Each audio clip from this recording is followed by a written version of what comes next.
Nadie imaginó que la falsificadora de arte más talentosa de Barcelona sería capturada por el detective que secretamente planeaba el robo más audaz del siglo, y que juntos robarían la obra maestra que ambos codiciaban por razones completamente diferentes. En las calles estrechas del barrio gótico de Barcelona, donde el año era 1912 y el arte fluía tan libremente como el vino en las tabernas bohemias, vivía Lucía Vidal, una mujer de 27 años cuyo talento extraordinario para pintar era igualado solo por su habilidad para el engaño. Era falsificadora de arte, la mejor en toda España. Podía copiar cualquier pintura desde Velázquez hasta Goya con precisión tan perfecta que ni los expertos podían distinguir original de copia. Su apartamento en el Raval estaba lleno de lienzos, pinturas a medio terminar, tubos de pintura en colores que había mezclado para igualar exactamente los pigmentos usados por maestros muertos hacía siglos. Durante los últimos 5 años había vendido 17 falsificaciones a coleccionistas ricos que creían estar comprando obras auténticas. Había ganado suficiente dinero para vivir cómodamente, pero no lujosamente, porque el lujo atraía atención y atención era lo último que una falsificadora necesitaba. Lucía había aprendido su arte de su padre Tomás Vidal, quien había sido restaurador de arte en el Museo de Arte de Cataluña antes de que lo despidieran por vender copias de obras maestras que estaba supuestamente restaurando. Cuando Lucía tenía 16 años, su padre había sido arrestado y había muerto en prisión antes de que pudiera ser juzgado, dejándola sola con las habilidades que él le había enseñado y una amargura profunda contra el sistema que lo había destruido. Había continuado su trabajo no solo por dinero, sino también como manera de vengarse contra los ricos coleccionistas que acumulaban arte como trofeos sin realmente apreciarlo. Su contacto en el mercado negro era hombre llamado Enrique, quien vendía sus falsificaciones a través de galerías corruptas.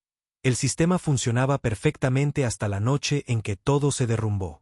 Lucía estaba en su estudio trabajando en copia de un Zurbarán cuando escuchó golpe fuerte en su puerta. Era pasada de medianoche, nadie debería saber dónde vivía. Abrió puerta con cautela y encontró a hombre alto de 32 años con ojos grises penetrantes y rostro que mostraba inteligencia calculada.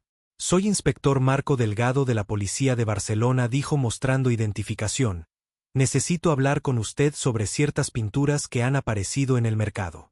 El corazón de Lucía se aceleró, pero mantuvo su rostro neutral. «No sé de qué habla», dijo comenzando a cerrar puerta, pero Marco puso su pie bloqueándola. «Creo que sí sabe», dijo empujando la puerta abierta y entrando sin invitación. Vio inmediatamente el Zurbarán a medio terminar en caballete. «Es hermoso», dijo estudiando la pintura, «casi perfecto, pero tiene error pequeño aquí en las sombras. Zurbarán nunca habría usado ese tono de marrón». Lucía supo en ese momento que estaba atrapada. Este hombre claramente conocía arte suficientemente bien para identificar su trabajo. «¿Qué quiere?», preguntó con resignación. «Arrestarme». Marco sonrió, pero no llegó a sus ojos. «Eso depende», dijo. «Tengo propuesta para usted. Sé que es la falsificadora responsable por al menos 10 pinturas que han circulado en últimos 3 años. Tengo evidencia suficiente para enviarla a prisión por década. Pero también reconozco que tiene talento extraordinario, talento que podría ser útil para mí». Lucía lo miró con sospecha. «¿Útil cómo?», preguntó. Marco se sentó sin ser invitado, mirándola directamente. «Voy a robar el entierro del conde de Orgaz del Greco del Museo Nacional», dijo sin rodeos. «Y necesito que haga copia perfecta para reemplazarlo». Lucía lo miró como si hubiera perdido la razón. «Está loco», dijo. «Esa pintura es una de las obras maestras más famosas de España. Es enorme, mide casi 5 metros. Tomaría meses crear copia convincente». «Tengo 3 meses», respondió Marco, «y acceso al original para que pueda estudiarlo. Trabajará en taller secreto que he preparado. Tendrá todos los materiales que necesite. Cuando termine robaremos el original del museo y lo reemplazaremos con su copia. Nadie notará el cambio por años, tal vez nunca». «¿Por qué haría esto?», preguntó Lucía. «¿Por qué un inspector de policía robaría obra de arte?». Marco se recostó en su silla. «Porque esa pintura debería estar en Toledo, donde fue pintada, no en Madrid, donde fue robada durante Guerra Civil. Estoy devolviendo obra maestra a su hogar legítimo. También porque Museo me rechazó cuando solicité trabajo allí hace años, dijeron que no tenía credenciales apropiadas. Esto es mi venganza». «Está completamente loco», repitió Lucía. «Tal vez», admitió Marco, «pero si me ayuda quedará libre sin cargos. Si se niega, la arresto ahora mismo». Lucía consideró sus opciones. prisión o participar en el robo más audaz que había escuchado. Cuando lo presentó así no era realmente elección. Está bien, dijo finalmente, pero tengo condiciones. Primera, quiero ver toda la evidencia que tiene contra mí y la destruiremos después de completar trabajo. Segunda, quiero 50% de cualquier pago que reciba por vender la pintura. Marco negó con cabeza. No voy a vender la pintura, dijo. La voy a donar anónimamente a Catedral de Toledo, donde pertenece.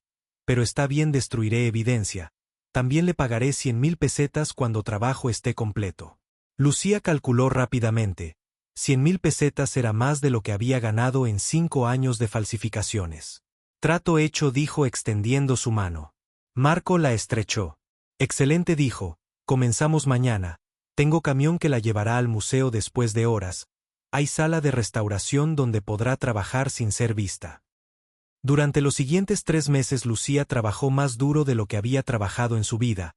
Cada noche Marco la recogía a medianoche y la llevaba al museo, donde había sobornado a guardias de seguridad para que miraran hacia otro lado. Pasaba horas estudiando el Greco bajo diferentes luces, tomando fotografías, haciendo bosquejos, mezclando pigmentos para igualar exactamente los colores de 400 años. La pintura era obra maestra absoluta, cada pincelada era perfecta. Copiarla era como intentar capturar relámpago en botella.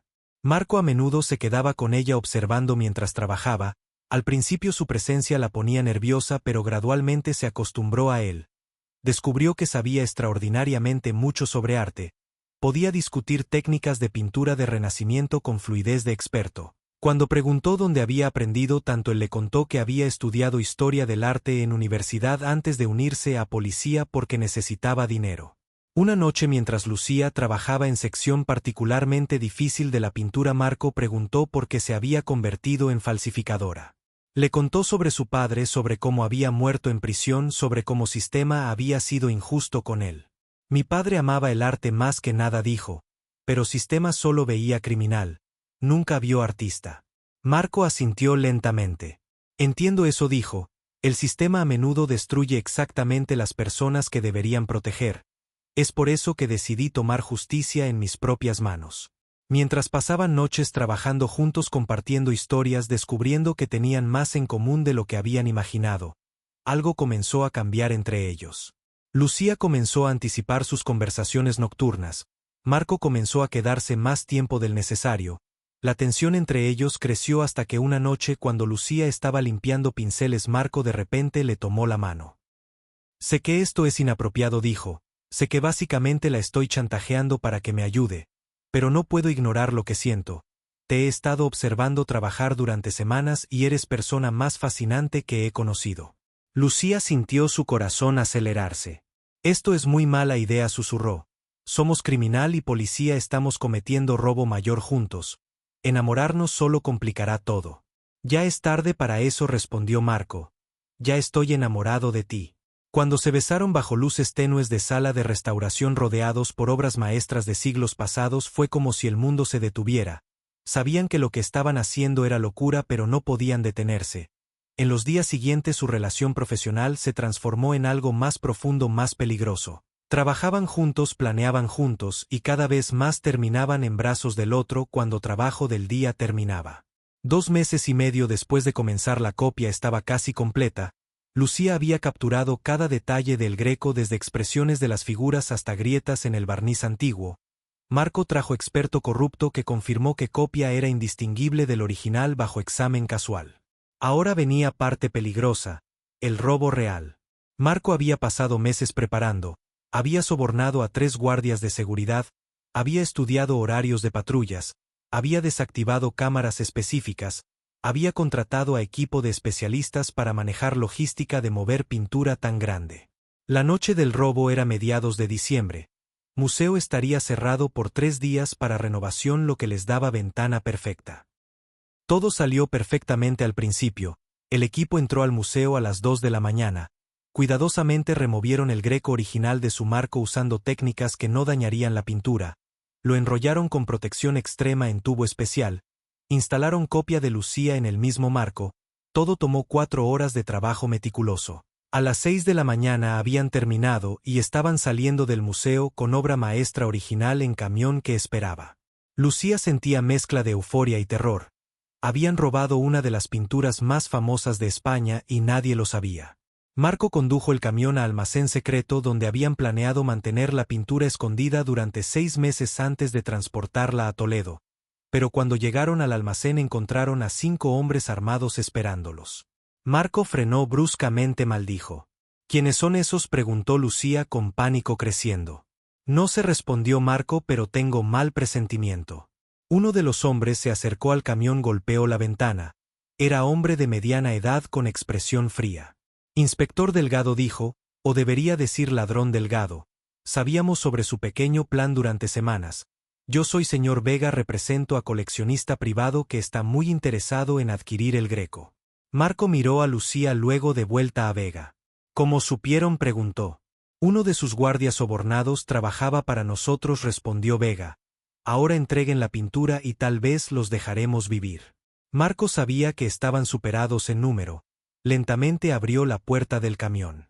Los otros hombres de Vega comenzaron a abrir la parte trasera para tomar la pintura. Pero en ese momento Lucía tuvo idea desesperada. «Esperen», gritó. «Esa no es la pintura real».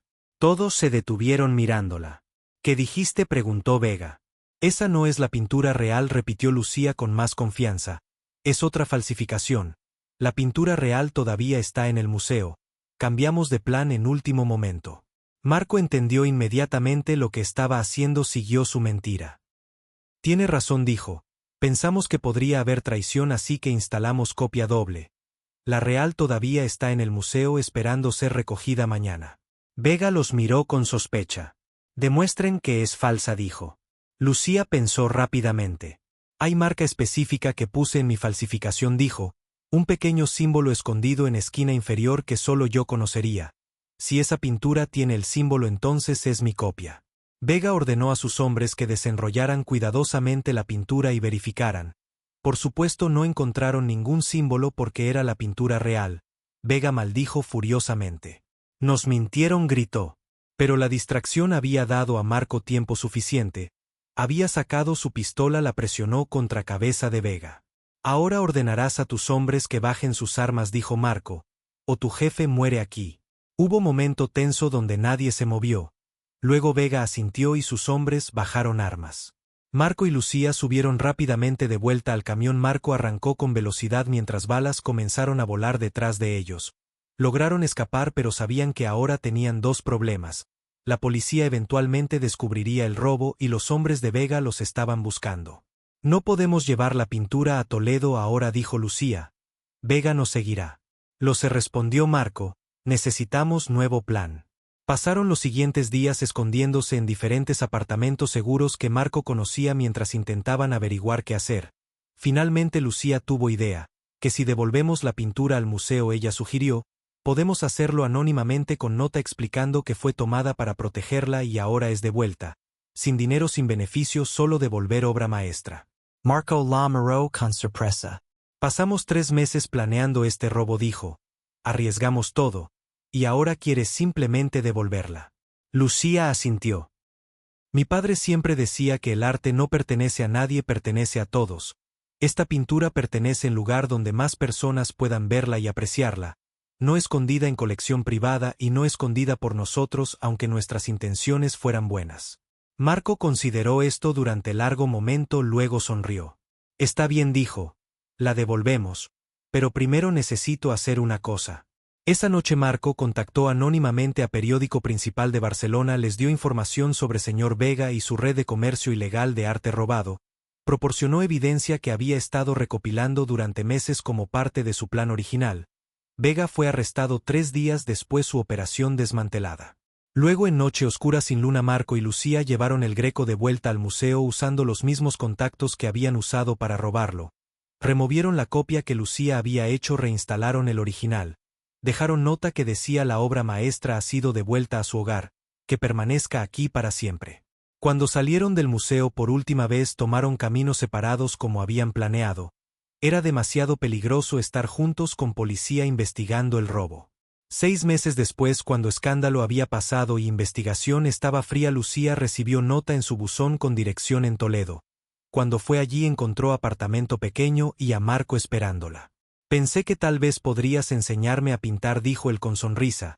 No falsificaciones sino arte real. Lucía lo besó.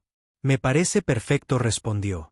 Vivieron en Toledo trabajando honestamente, él como guía de museo, ella como restauradora de arte bajo nombres ligeramente diferentes.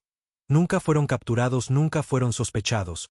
La copia que Lucía había hecho fue eventualmente descubierta en almacén abandonado y fue exhibida en Museo Menor como ejemplo de falsificación magistral. Irónicamente se convirtió en atracción por sí misma, la gente venía a ver la copia perfecta de obra maestra. Años después, cuando les preguntaban si se arrepentían del robo, ambos decían lo mismo: no fue sobre robar, fue sobre entender el valor real del arte. Aprendieron que las obras maestras no son objetos para poseer sino experiencias para compartir, y a veces la única manera de proteger algo hermoso es dejarlo ir. La falsificadora y el detective habían planeado el robo perfecto, pero al final cometieron acto perfecto de devolución, y en el proceso encontraron algo más valioso que cualquier pintura. Encontraron el uno al otro.